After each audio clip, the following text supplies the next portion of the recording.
Oke baik, Assalamualaikum warahmatullahi wabarakatuh. Bapak Ibu guru yang terhormat, jumpa lagi di channel Guru Abad 21, channelnya para guru Indonesia, media informasi dan edukasi. Nah, di video kali ini kembali kita akan membahas komentar-komentar atau pertanyaan-pertanyaan yang muncul di kolom komentar Bapak Ibu.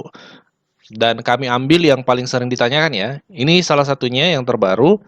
Dari subscriber bertanya, apa benar kenaikan gaji guru tahun 2025 itu sebesar 5-8%? Nah, ini pertanyaannya. Nah, kita akan bahas sesuai dengan sumber-sumber yang ada untuk mengetahui apakah memang benar atau tidak benar. Nah, disimak sampai tuntas Bapak Ibu. Hingga hari ini belum ada keterangan detail dari pemerintah ataupun dokumen-dokumen pemerintah dalam bentuk regulasi atau seperti apa yang mencantumkan besaran seperti itu, atau misalnya informasi awal dari pihak pemerintah yang sifatnya tanda kutip bocoran yang menyebut 5-8% itu, setahu kami sudah cek dari berbagai sumber itu tidak ada Bapak Ibu. Nah, adanya 5-8% ini memang ada di beberapa media dan memang media nasional itu argumentasi atau opini dari ahli ekonomi di negara kita Bapak Ibu. Nah, seperti apa itu? Ini menarik juga untuk kita baca Bapak Ibu. Yuk kita simak sama-sama. Ini menarik nih ya. Di salah satu media nasional kumparan.com itu ada salah satu berita seperti ini. Gaji PNS dipastikan naik tahun depan. Ekonom asal jangan di atas 8%. Nah, satu-satunya sumber yang kami ketahui, silahkan ditambahkan informasi ketika Bapak Ibu ada informasi yang diketahui. Yang kami dapatkan itu belum ada bocoran atau informasi dari pihak pemerintah terkait besarannya. Yang ada adalah sejauh ini analisa dari atau argumentasi dari ekonom. Ahli ekonomi menyatakan asal jangan di atas 8%. Ini menarik, coba kita baca untuk menambah informasi. Direktur Center of Economics and Law Studies, Bima Yudhistira menuturkan, selama kenaikan gaji PNS untuk kompensasi atas naiknya harga barang atau inflasi dan pertumbuhan ekonomi, maka terbilang wajar. Kenaikan gaji PNS bisa merujuk pada kenaikan inflasi plus pertumbuhan ekonomi yang bersifat estimasi kenaikan tahun 2025 sekitar 8%.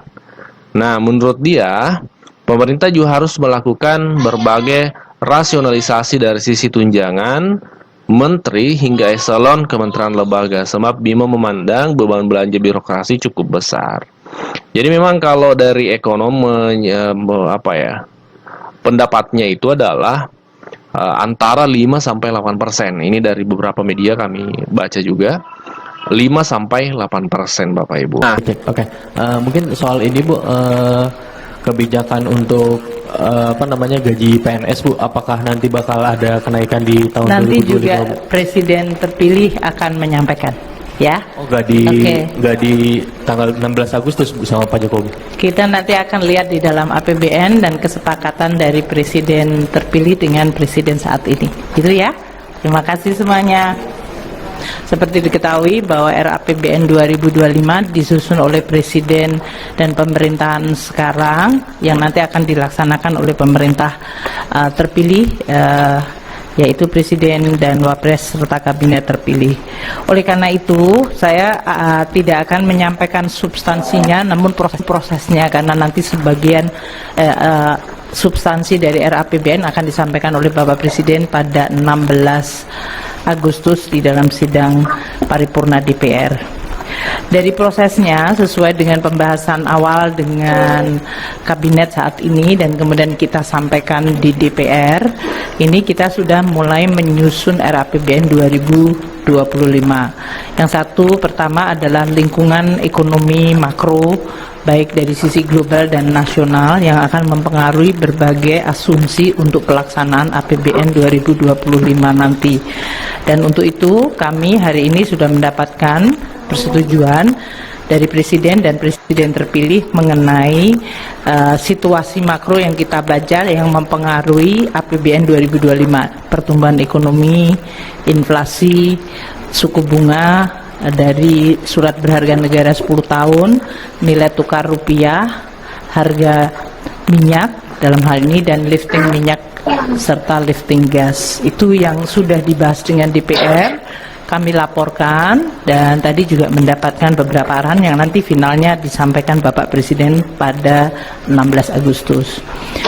Kedua, untuk postur APBN 2025 juga kami sudah laporkan kepada Presiden dan Presiden terpilih mengenai pembahasan awal dari DPR ya, dalam hal ini melalui KEM PPKF, dan posturnya diperkirakan tidak akan mengalami deviasi banyak dari yang sudah dibahas dengan DPR, namun karena ini adalah menampung sesuai dengan arahan Bapak Presiden saat ini, yaitu Presiden Jokowi, bahwa APBN 2025 menampung program-program prioritas yang sudah disampaikan oleh pemerintahan Presiden terpilih.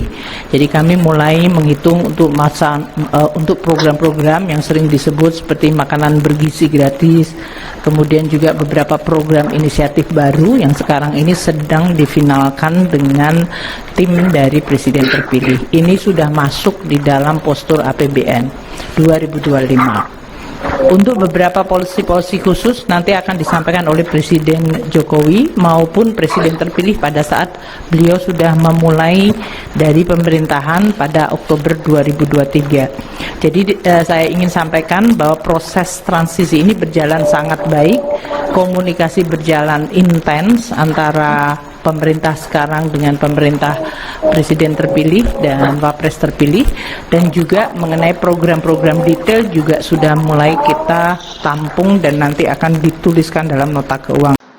Yang ketujuh, menaikkan gaji aparatur sipil negara, terutama guru, dosen, tenaga kesehatan dan penyuluh, serta Tentara Nasional Indonesia, Kepolisian Republik Indonesia secara bertahap. Sehingga selanjutnya Bapak Ibu Menteri, jatahnya kami kurangi tinggal 5 menit.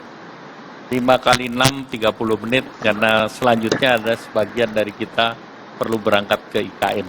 Oleh karena itu kami persilakan Bapak Menteri Bappenas, Pak Soeharto, 5 menit. 5 menit. Baik, terima kasih. Yang ketujuh, menaikkan gaji aparatur sipil negara, terutama guru, dosen, tenaga kesehatan dan penyuluh, serta Tentara Nasional Indonesia, Kepolisian Republik Indonesia secara bertahap, dan yang ke-8 adalah mengoptimalisasikan penerimaan negara. Saya kira secara ringkas itu yang saya ingin sampaikan. Terima kasih. Assalamualaikum warahmatullahi wabarakatuh. Terima kasih Pak Menteri Bappenas, silakan meninggal.